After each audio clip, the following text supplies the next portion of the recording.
হযরত আলী রাদিয়াল্লাহু তাআলা আনহুর কাছে কেউ গিয়ে জিজ্ঞেস করছে, হযরত তাকদীর কি একটু বুঝাই দেন তো, এটা তো বিরাট পেরেশানির জিনিস। এই তাকদীর বুঝতে গিয়ে তো বড় মুসিবতের ভিতরে পড়তেছি, কারণ আল্লাহর হুকুম ছাড়া কিছু হয় না। আল্লাহ সাহায্য না করলে নেক কাজ করতে পারবো না। তো আবার গুনার কাম করার কারণে আমি কেন জাহান্নামে যাব? তো আল্লাহর হুকুম এই করতেছি, এই মুসিবত বুঝবো কেমনে? হযরত আলী রাদিয়াল্লাহু তাআলা তাকে প্রথমে বললেন, বাহরুন আমিকুন লা তারিজহু, তাকদীর এমন এক গভীর সাগর, তল খুঁজে পাবা না, ডুব দিও না। আল্লাহ নবী যা বলছে অট্টুকের উপরেই থাকো, বিশ্বাস করো, বাস। আল্লাহকে ভালোবাসো, মহব্বত করো, আল্লাহ যা কইছে তাই আমি মানি, এটার উপরে থাকো, বেঁচে যাবা। অনেক সূক্ষ্ম জিনিস, তোমার মাথায় ঢুকবে না। তরিকুন মুদলিমুন লা তাসলুকহু, অন্ধকার রাস্তা, হাঁটতে যাও না, খাদে পড়বা, লাইট নাই, গর্তে বেড়ে যাবা, ম্যানহোল দিয়ে তলায় বেড়ে যাবা, তলায় বেড়ে বুড়িগঙ্গায় বেরিয়ে যাবা। বুঝেননি? তাও একটু যদি বুঝাই দিতেন।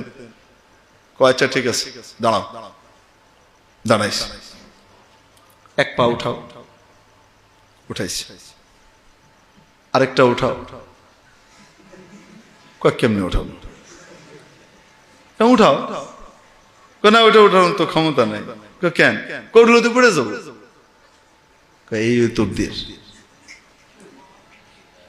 এটাই হলো তাকদীর।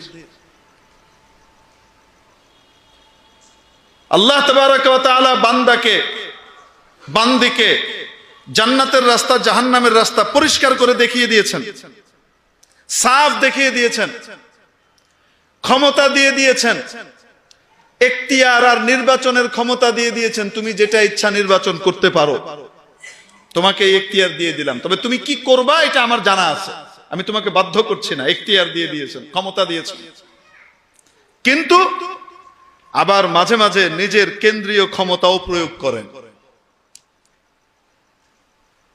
বান্দা, তুমি যদি নেক কাজ করতে চাও, আমি তোমাকে হেল্প করব, আমার হেল্প ছাড়া তুমি পারবা না। আর যদি তুমি মন্দ কাজ করতে চাও, আমার ক্ষমতা আছে বাধা দেওয়ার, কিন্তু আমি বাধা দিব না। কারণ পরীক্ষার হল, তুমি উল্টা লিখতেছো, পরীক্ষক বলবে না উল্টা কেন লেখো, বলেন না কেন, তোমার এখতিয়ার। কিন্তু আল্লাহ তাবারাক ওয়া তাআলা ক্ষমতা রাখেন কি রাখেন না? বাধা দেওয়ার ক্ষমতা রাখেন কি রাখেন না? মাঝে মাঝে এটা প্রয়োগ করে দেখান যে আমি ক্ষমতা